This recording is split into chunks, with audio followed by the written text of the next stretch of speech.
Hey everybody, Scoutcrafter here again. It's Friday. Hope you're doing well. The weekend is upon us. I got a great show planned, but I want to start off with a quick story. I was in Family Dollar the other day, and I was walking down the aisle, and I saw this stocking ladder that they have. Now, I have a bunch of ladders, 7 or 8 ladders, different ones. One's for outside, one's for 6 foot, 15 foot, A-frame, all different types, you know. I even have the little giant. However, when I saw this ladder, this one here, I said, that's the one I've been looking for. A lot of work that I do inside, I just need to stand up about 2 feet, and I want something that is kind of supportive and has a little bit of a platform. It was just what I was looking for. So I said, that's what I want. I'm going to get one. So I looked at this ladder make, and it was a Michigan ladder company or something, and they're out of business. They my luck. They went out of business like a year or two ago. So they're not in stock anymore. I want that ladder. So I look around and I find kind of a substitute, something that Werner makes. And I have a couple of their ladders, and they're good ladders. But I said, okay, I'm going to order this from Home Depot. Now, normally I don't like to order things like this have delivered to my house because, they get mangled in transport, right? So, and the other thing is some things I like to pick out in the store if I can. I like to look at it because, like, for example, a hammer. If you're going to buy a hammer, especially with a wood handle, you want to see how the grain is orientated, how the handle is set, because you know how things are today. Things are just racked out, they're thrown. The quality control is really horrendous in a lot of companies. So normally, if I go to Home Depot, I'll look through every item they have to get the best one. Can you imagine ordering like lumber from Home Depot, like a 2x4? You got to pick through 5 to get one good one. So, and their return policy is horrible. They take back so many things, and people sometimes it's used items. I like to pick it out myself. So anyway, they don't have any in stock in any of the stores around me. I had to order it to get it shipped to the store. So I wait a couple days. It finally comes in. I go to the store, and I see the ladder, and it looks good. It's just what I want. I just want a 2-step ladder with a little kind of a platform handle, a holding area that I can hold on to. It was just what I wanted. And I get the ladder, and before I left the store, I opened up the ladder just to check it, make sure that it wasn't damaged, and sure enough, the ladder's wobbling. Now, wobbling is a pet peeve of mine. If you've ever built furniture, or even a sawhorse, or anything, the reason that tripods have 3 legs is so that they don't wobble. That's why camera mounts are always tripods, because they don't wobble. The 3 pods or 3 legs of a tripod always will not rock, it'll set straight. However, once you add that 4th leg and it becomes either a shelf or a chair or a table, and one of those legs aren't exactly the same height as the other one, you'll get wobble. It's just the nature of the beast. And you know what I'm talking about. And it annoys me if you've ever had a wobbly chair, wobbly table. In fact, companies that build sawhorses, things like that, they have a special device that you put it on a level table, and it will shave off a 1/16 of an inch off the longer leg, or whatever the case may be, to make it not wobble. The ladder was wobbling, and I tried. It wasn't the floor. I did it in a full circle. I just could not. And so I had to wrestle with the idea. Do I keep this? Do I live with it? Because once you stand on it, the wobble is gone, because now you put weight on it. But I just can't stand a wobble. So I said, you know what? I returned it right there. I said, give me my money back. I said, and I told them, and the lady there, she's like, I could see it's wobbling. I said, I don't want a wobbly ladder. I said, I'm going to order another one. What would you have done? Would you have kept it and lived with it, or would you... do you understand what I'm saying about wobbling? I hate that in a ladder or a chair. You ever sit in a chair that wobbles, or a table? It annoys me. It shouldn't be like that. So I reordered it, and I'm going to wait. I'll let you know what happens when it comes in again. But boy, that set me off the wrong way. It's like, if I get a second ladder and it's wobbling, I'm going to do a serious rant on this company. Shouldn't come out of the company like that. Anyway, with that, we have a couple things to get to. Let's get started right away. Okay, the other day, while I was on the poor man's flea market, remember I found those basement lights, that recessed lights that I enjoyed fixing up and go for a lot of money. This was also in that can. This and a couple pieces of brass pipe that I took. But this, you know what this is, right? A lot of you might recognize. This is a gas valve.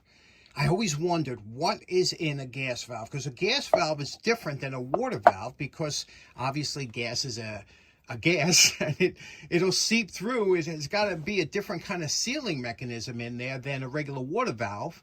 And I always wondered what is in there. And you don't see too many gas valves being replaced, right? They go on the house one time and that's about it. You might have to turn. It's usually a quarter turn valve, and that'll turn on or turn off the gas. And this is something that a lot of people have been dealing with now with the fires over in California, which we'll talk about.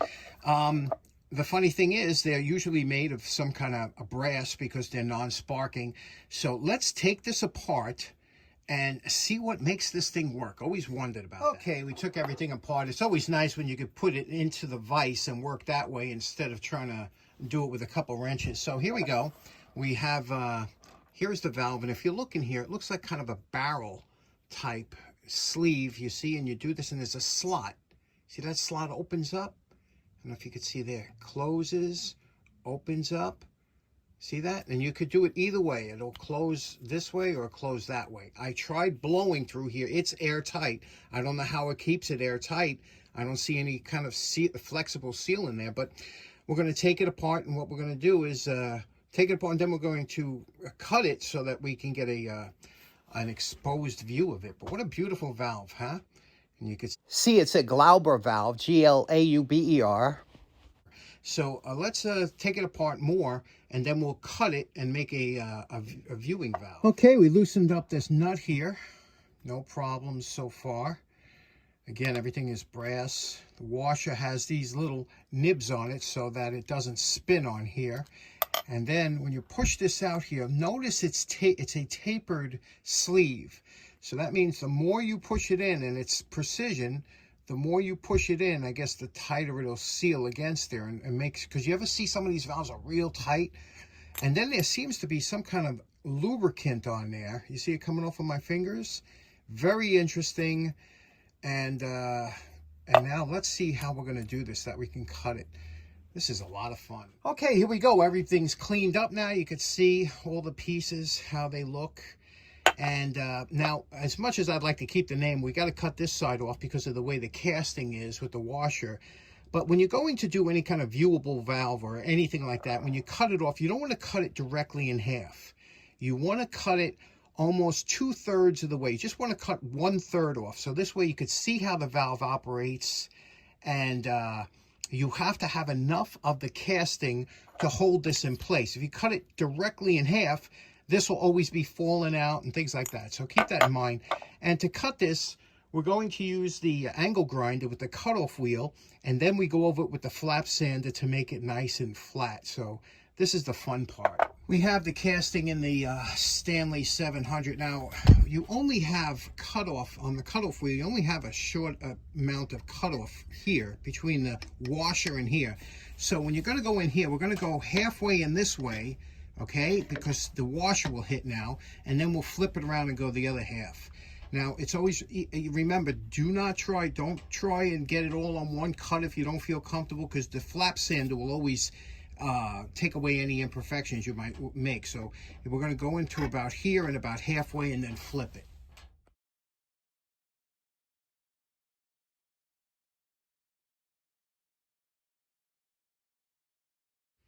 Okay, that went well. Now, the real magic here to make this real nice is comes in with the flap sander. We're going to take a coarse flap sander, and we're going to finish this off and get it nice and level, and it'll all come out nice. And this is the cutoff wheel, just gets you to the inside.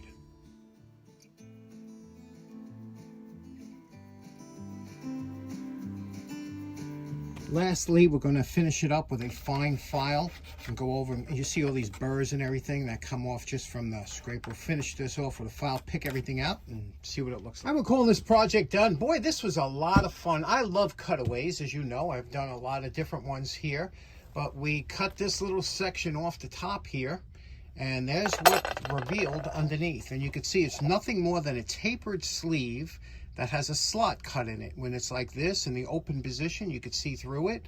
That allows the gas to go in.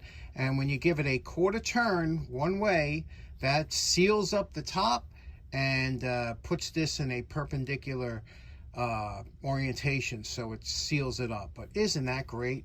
And there we go. Looks beautiful, doesn't it? What a nice project. Hope you enjoyed as much as I did. Okay, next up, these little brass fire extinguishers, I think, are just cute as a button, aren't they? And this one here, they made them for a bunch of different companies. They were standard issue, but they had different labels that they would put on. This one here was a Presto CB, which is very common in these. Other ones, they had Briggs and Stratton made, had their own label for these type. And they were well made. They were brass fire extinguishers. They were filled with chlorobromomethane. See that? Chlorobromomethane, which is we all know about that, right? Anyway, what you would do is, you see the directions. It says to operate, turn this side up, which means you turn it upside down with nozzle down, point nozzle at base of flame, and turn the valve a quarter turn to the left. So you would take this, if there was a fire, there's a little hole here, and you would turn this a quarter turn, and I guess this, now this is full, so I'm not going to turn this, because I'm sure chlorobromomethane is probably not the best stuff to be breathing in, especially since they don't make these anymore. However, I have an empty version here, which we're going to clean up. Now, you know, my buddy George, you want to watch, is having a classy, brassy challenge.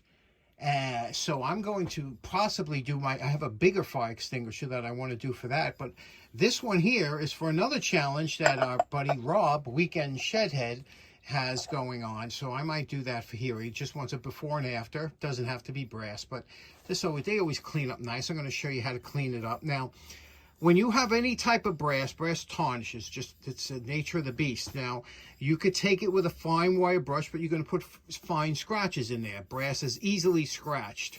There's all different ways you can clean brass. You could do it, but you have to get that tarnish off. And remember, once it's clean and once it's polished, it will tarnish again. The only way to stop that is usually they spray it with a clear lacquer. Now, this is pretty interesting how this works. It was just a vessel here soldered on. You can see the soldering on the bottom. And here was the valve here. We open this up and you can see it's a little needle valve. Okay, a little needle valve that went in there. And this was the seat that allowed the valve to hold steady. So the best thing to do, so you don't have to get in all these intricate areas, because this is the easy part, the body, but it's up here getting around. So we'll see. Let's take this apart and see what's under that seat. Anytime you could use a nut driver, it's a good day, right? So there we go. Here we go. Here's the, okay, you see there's a little gasket there, another gasket, double gasket.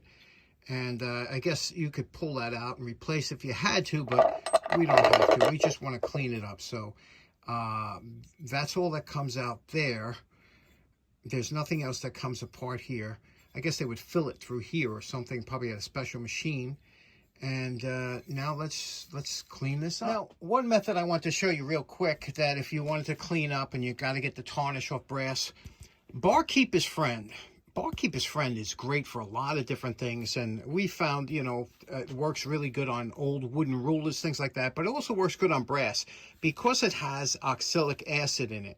So to use it for something like this, you just put a little bit out here, take some water, okay, and you make it into a slurry, you know. So just dip the water on here, mix it around, turn it into a bit of a slurry, and then wipe it on to your area. Okay, and what happens is, I'm using a soft toothbrush here, an old used toothbrush, but I'm just showing you in real time, just using the toothbrush here, what's happening and how it dissolves that acid. Now, you know, the stronger paste you put on, the better it will work. Obviously, I'm just showing you, like I said, in a real-time fashion to get some of the acid off here, and then just take a rag and wipe it off here. Now look at that. That is just with Barkeeper's Friend in a couple seconds, and you see this very little scratching from this Barkeeper's Friend, whereas if you took it to the wire brush or the fiber wheel, you're going to notice a lot more. So something like this is really good for getting in those intricate spots like up here, okay? And again, it doesn't take long. You see how quickly that pulls that off there. And the longer you let it soak, the different effects you'll get. So what do you think of that? Now, Barkeeper's Friend will get rid of a lot of the tarnish. It won't polish the brass, but it does get rid of the tarnish, which we did here. Now, to get a little better luster, you could go over this. I did the bottom cap with a little Brillo. And again, that brings up a luster. But to get a mirror polish, you have to use a polish. Here's our fire extinguisher now. We're just going over it once with Brillo. Now you can see that brought up the luster. Again, it's not a polish, it's not a mirror finish, but it's a nice luster to it, and this is very pleasing to the eye. Now you could take it to the next step using any kind of polish. Anything works on brass, toothpaste, anything. But, you know, some work better than others, so let's get a little polish on here. Boy, this polish brings back memories. I bought this metal polish in boot camp 40 years ago, and how quick time flies. You only need a little bit, but you know my favorite part. Remember what this fire extinguisher looked like before we started. And we're calling this project done. You could see it's always rewarding polishing brass, but again, it does tarnish. But look how nice this came out, right? And it was just no machine used at all. This was all by hand, so there's no excuse not to be able to do something like this at home. And very little materials needed. This is the or NOS one, I guess. Again, full. This one empty. What do you think? There's always going to be a little bit of scratches, you know, just that's brass is a soft metal, but there we go. I'm going to put this into Rob's before and after challenge. Okay, so in closing, that went fast, huh? Two great projects, two fun projects. I'll have a link in the description to Rob, Weekend Shedhead. That ends on the 20th, so you got to get moving, but it's just a before and after of a tool that you have done. So send that in to Rob over in the UK. And remember, George's You Want to Watch Classy Brassy Challenge, and that's due on the 30th. So don't wait till last minute and get those entries in if you want to participate in the challenge. Hope you have a great weekend. Take care now. Bye-bye.